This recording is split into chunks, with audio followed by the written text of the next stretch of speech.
Glyphosate, out-of-control poisons and genetic engineering. For the first time, this isn't about diseases or alternative treatments.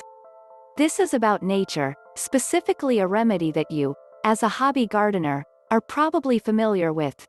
Roundup, manufactured by the contentious genetic engineering company Monsanto. What exactly is the issue? The news is concerning. Massive soybean acreages ranging from 5,000 to 50,000 hectares in the United States had to be abandoned years ago. Amaranth, an ancient wild plant, has taken over all cultivated areas, making targeted crop cultivation impossible. Scientists believe that the genetically modified soybean plant with a bred glyphosate, Roundup, resistance has transferred genes to the wild plant. Previously, the biotech company Monsanto, which developed the gene soy, thought such a gene exchange was impossible. It is impossible to prove whether or not this assumption is correct. Plants develop resistance to chemicals in the normal, evolutionary way even in the absence of such a gene transfer.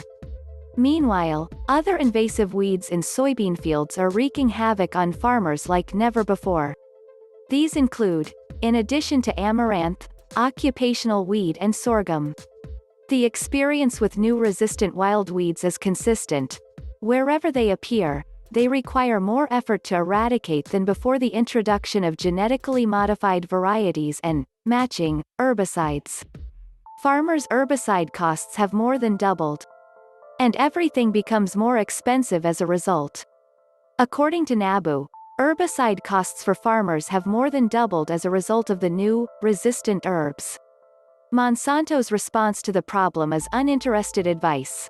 Farmers should apply much more glyphosate to their GE crops of soybeans, corn, cotton, and other crops from the start. This would be the only way to avoid subliminal resistance, which can lead to highly potent resistance.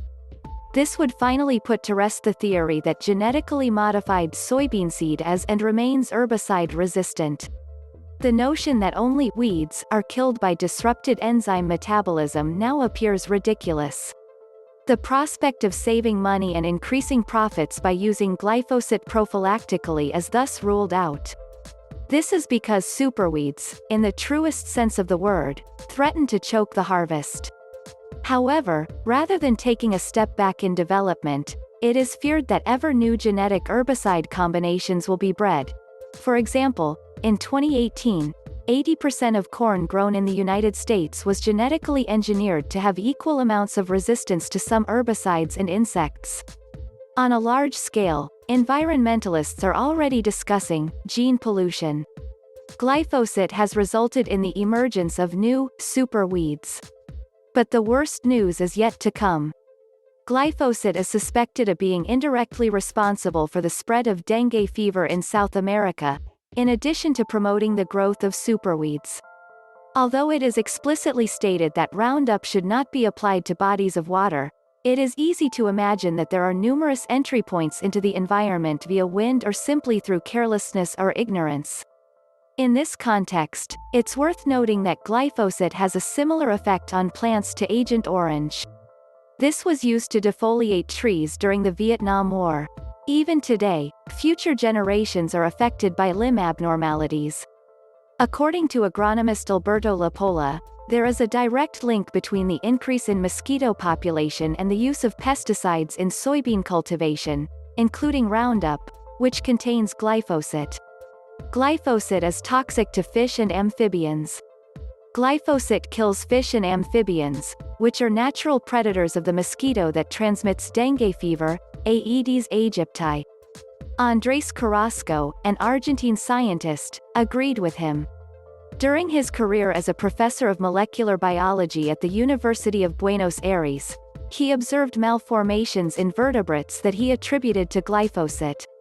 The tadpole malformations we've observed are consistent and systematic, he said. In the description, we linked products that will help you. We hope you will give us a thumbs up and share this video with your friends. We look forward to see you in the next video.